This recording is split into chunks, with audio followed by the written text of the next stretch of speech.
दोस्तों, अगर आप भी आईपीएल 2025 के चौथे एवं सबसे रोमांचक महामुकाबले में दिल्ली कैपिटल्स और लखनऊ लायंस के बीच बेहद टक्कर का मैच देखने के बाद खुश हैं, तो हमारे इस वीडियो को दिल से एक लाइक जरूर कीजिए।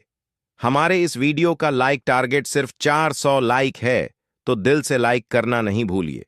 जी हां दोस्तों, आईपीएल 2025 के 18वें सीजन की शुरुआत रोमांचक एवं धुआंधार तरीके से हो चुकी है, जहां पर आज आईपीएल 2025 के चौथे महामुकाबले में आईपीएल इतिहास की दो सबसे बड़ी टीमें दिल्ली कैपिटल्स और लखनऊ लायंस की टीम विशाखापट्टनम के डॉक्टर एस राजशेखर स्टेडियम में आपस में एक दूसरे से भिड़ी, जहां पर लखनऊ लायंस के तरफ से मिशेल मार्श 62 रन आती सी पारी और निकोलस पुरन की तूफानी बल्लेबाजी के दम पर स्कोर बोर्ड पर एक शानदार स्कोर लगाया था। मगर फिर मुकाबले में मुकेश कुमार और मिशेल स्टार्क की बेहतरीन गेंदबाजी करके दिल्ली की वापसी कराई। फिर जिसके बाद दिल्ली के टॉप ऑर्डर बल्लेबाजी तो फ्लैप रहा, लेकिन लोअर ऑर्डर बल्लेबाजी में बिपराज और आशुतोष शर्मा की खतरनाक बल्लेबाजी ने तो मैच के रुख को ही बदल कर रख दिया और आखिरी सांस तक लड़ते हुए आशुतोष ने मैच को लखनऊ के खेमे से मैच खींचकर मैच को अपने पाले में कर दिया और दिल्ली टीम को जीत दिला दिया और लखनऊ की घमंड को चकनाचूर कर दिया। तो आखिरकार क्या है पूरी खबर? किस तरह से लखनऊ के खिलाड़ियों ने स्कोर कार्ड पर एक लंबे स्कोर को पहुंचाया और फिर दिल्ली के लो ऑर्डर बल्लेबाजों ने कैसे मैच के रुख को पलटा और मैच को जीत लिया? सब कुछ इसमें आप सभी को हाइलाइट्स के माध्यम से दिखाएंगे। तो दोस्तों, आप सभी इस वीडियो को पूरा अंत तक जरूर देखें और वीडियो को लाइक और चैनल को सब्सक्राइब भी कर ले। तो दोस्तों चलिए शुरू करते हैं। तो दोस्तों, सबसे पहले दोनों टीमों के बीच टॉस को लेकर शुरू हुआ, जिसमें दिल्ली कैपिटल्स के कप्तान एक्सआर पटेल ने टॉस उछाला और टॉस दिल्ली कैपिटल्स के पक्ष में जा गिरी। मगर दिल्ली कैपिटल्स के कप्तान एक्सआर पटेल ने पहले गेंदबाजी करने का फैसला लिया और लखनऊ लायंस टीम को बल्लेबाजी करने का निमंत्रण दिया।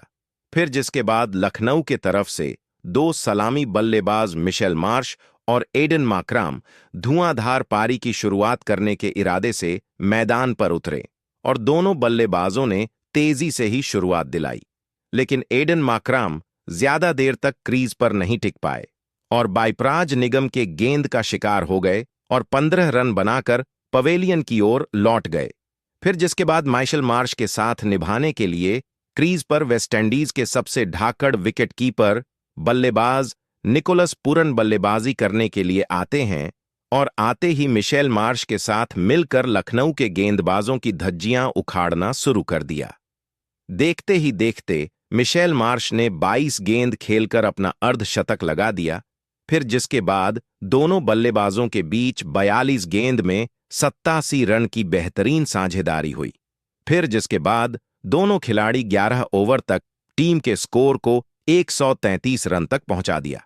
लेकिन फिर जिसके बाद अगले ओवर गेंदबाजी करने के लिए मुकेश कुमार आते हैं और मुकेश कुमार मिशेल मार्श को स्लोअर गेंद फेंककर अपने जाल में फंसा लिया और यहां पर मिशेल मार्श की पारी समाप्त हो जाती है, जिसमें मिशेल मार्श ने 36 गेंद खेलकर 62 रन की पारी खेली। फिर जिसके बाद मिशेल मार्श कप्तान के बाहर जाने के बाद क्रीज पर कप्तान ऋषभ पंत बल्लेबाजी करने के लिए आते हैं और फिर निकोलस पुरन के साथ मिलकर पारी को आगे बढ़ाना शुरू कर देते हैं। लेकिन एक्सआर पटेल ने ट्रिस्टैन स्टैब को गेंदबाजी करने के लिए गेंद थमा दिए, जहां पर निकोलस ने स्टैब के गेंद पर लगातार 4 सिक्स और 1 चौका जड़ दिया और निकोलस पुरन ने 75 रन बना दिए।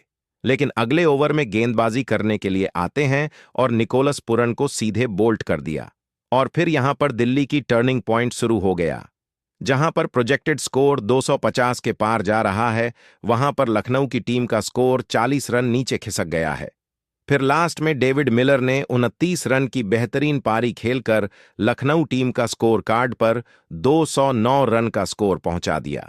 फिर जिसके बाद दिल्ली की टीम के तरफ से रन चेस करने के लिए मैदान पर जैक फ्रेजर मैकगर्क और फाफ डुप्लेसिस बल्लेबाजी करने के लिए मैदान पर आते हैं और दोनों बल्लेबाजों ने रन की गति तेज करने के लिए तेजी से बल्लेबाजी करने के इरादा बनाया और फ्रेजर ने लंबे शॉट खेलने के लिए बाहर निकले लेकिन शार्दुल ठाकुर के गेंद को समझ नहीं पाए और पहले ही ओवर में आउट होकर पवेलियन की ओर लौट गए, जिसमें मात्र 1 रन बनाए।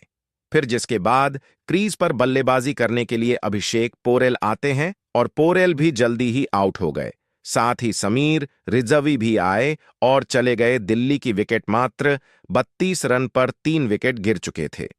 और फिर पारी को संभालने के लिए फाफ डुप्लेसिस के साथ कप्तान एक्सार पटेल आते हैं और दोनों खिलाड़ी मिलकर धीरे धीरे पारी को आगे बढ़ाना शुरू किया। जैसे ही टीम की स्थिति सुधार में आया, फिर दोनों खिलाड़ी ने अपना गेयर बदल दिया और तेज पारी खेलनी शुरू कर दिया है। देखते ही देखते एक्सार पटेल 22 रन पर पहुंच गए और फिर अगले ही ओवर में एक्सार पटेल ने मणिमारन के गेंद का शिकार हो गए और आउट हो गए। उसके बाद एक्सार पटेल के जाने के बाद कुछ देर में ही एक और बड़े खिलाड़ी के रूप में विकेट गिर गया, जिसमें फाफ ने 29 रन बनाए। फाफ डुप्लेसिस के आउट हो जाने के बाद टीम काफी मुसीबत में आ गई। टीम का रन रेट भी काफी नीचे चला गया और फिर जिसके बाद बल्लेबाजी करने के लिए ट्रिस्टन स्टैब आते हैं और ट्रिस्टन ने भी अच्छी पारी खेले। ट्रिस्टन ने मणिमारन के अगले ओवर में लगातार 2 सिक्स लगा दिया। फिर जिसके बाद मणिमारन काफी प्रेशर में आ गए, लेकिन फिर अगले गेंद पर अपनी स्पिन गेंद से ट्रिस्टान को आउट कर दिया।